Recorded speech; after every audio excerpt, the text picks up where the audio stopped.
ದೇವರ ನಾಮಕ್ಕೆ ಸ್ತೋತ್ರವಾಗಲಿ. ಇಂದಿನ ನಿರೀಕ್ಷೆ ವಾಕ್ಯಕ್ಕೆ ನಿಮ್ಮೆಲ್ಲರನ್ನೂ ಸ್ವಾಗತಿಸಿಕೊಳ್ಳುತ್ತಾ ಇದ್ದೇನೆ. ಇಂದಿನ ವಾಕ್ಯವನ್ನು ನಾವು ಓದಿಕೊಳ್ಳೋಣ. ಯೋಹಾನನು ಬರೆದ ಮೊದಲನೆಯ ಪತ್ರಿಕೆ 5ನೇ ಅಧ್ಯಾಯ 14ನೇ ವಾಕ್ಯ. 1 John chapter 5 verse 14. ನಾವು ದೇವರ ಚಿತ್ತಾನುಸಾರವಾಗಿ ಏನಾದರೂ ಬೇಡಿಕೊಂಡರೆ ಆತನು ನಮ್ಮ ವಿಜ್ಞಾಪನೆಯನ್ನು ಕೇಳುತ್ತಾನೆಂಬ ಧೈರ್ಯವು ಆತನ ವಿಷಯವಾಗಿ ನಮಗೆ ಉಂಟು.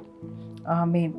ದೇವರ ಚಿತ್ತಾನುಸಾರವಾಗಿ ಏನಾದರೂ ಬೇಡಿಕೊಂಡರೆ ಆತನು ನಮ್ಮ ವಿಜ್ಞಾಪನೆಯನ್ನು ಕೇಳುತ್ತಾನೆಂಬ ಧೈರ್ಯವು ಆತನ ವಿಷಯವಾಗಿ ನಮಗಿದೆ. ಹಲ್ಲೆಲೂಯಾ.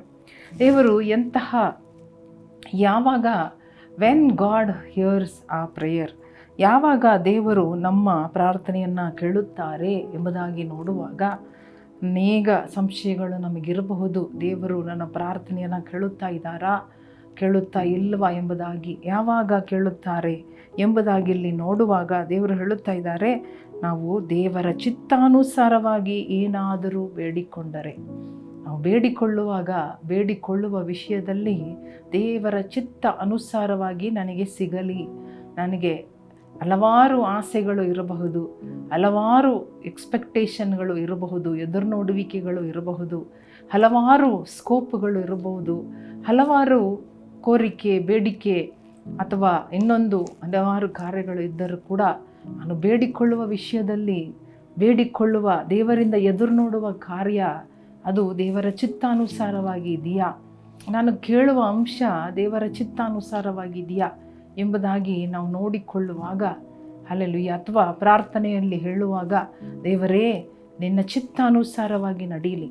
ಯೇಸು ಸ್ವಾಮಿ ಕೂಡ ಆ ತೋಟದಲ್ಲಿ ಶಿಲುಬೆಗೆ ಹೋಗುವುದಕ್ಕಿಂತ ಮುಂಚೆ ಪ್ರಾರ್ಥನೆ ಮಾಡುವಾಗ ಅವರು ಹೇಳುತ್ತಾ ಇದ್ದಾರೆ, ದೇವರೇ, ತಂದೆಯೇ, ಈ ಪಾತ್ರೆಯನ್ನು ನನ್ನಿಂದ ನೀಗಿಸು, ಆದರೂ ನಿನ್ನ ಚಿತ್ತವಾದರೆ ನೀಗಿಸು, ನಿನ್ನ ಚಿತ್ತವಿಲ್ಲದಿದ್ದರೆ ಇದನ್ನು ದಾಟಿ ಹೋಗುವುದಕ್ಕೆ, ಹಾದು ಹೋಗುವುದಕ್ಕೆ, ಈ ಪಾತ್ರೆಯನ್ನು ಕುಡಿಯುವುದಕ್ಕೆ ನನಗೆ ಬಲ ಕೊಡು ದೇವರೇ ಎಂಬುದಾಗಿ ಕೇಳಿಕೊಂಡರು.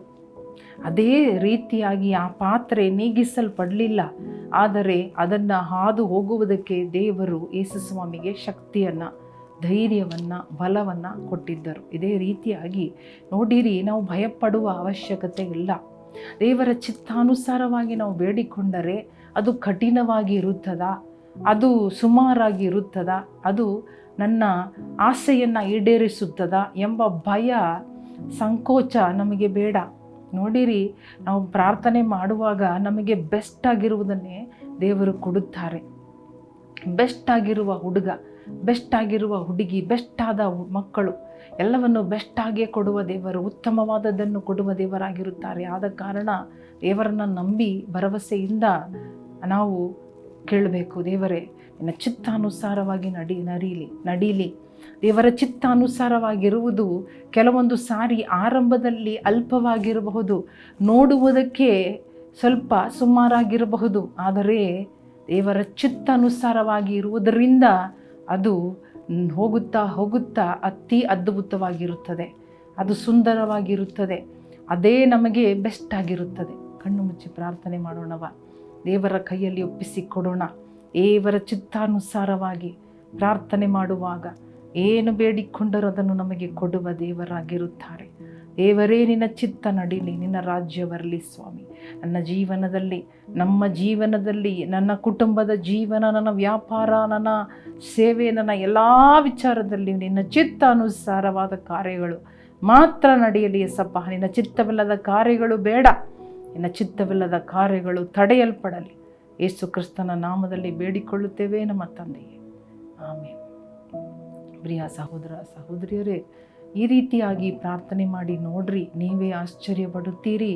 ದೇವರು ಯಾವ ರೀತಿ ತನ್ನ ಚಿತ್ತವನ್ನು ನಿಮ್ಮ ಜೀವನದಲ್ಲಿ ಇಟ್ಟಿದ್ದಾರೆ, ಎಷ್ಟು ದೊಡ್ಡ ಚಿತ್ತವನ್ನು ಇಟ್ಟಿದ್ದಾರೆ, ಎಷ್ಟು ಸುಂದರವಾದ ಒಂದು ಪ್ಲ್ಯಾನನ್ನು ಇಟ್ಟಿದ್ದಾರೆ ಎಂಬುದಾಗಿ ನೀವೇ ಪರೀಕ್ಷಿಸಿ ರುಚಿಸಿ ನೋಡ್ರಿ. ದೇವರು ನಿಮ್ಮನ್ನು ಆಶೀರ್ವದಿಸಲಿ. ಆಮೇಲೆ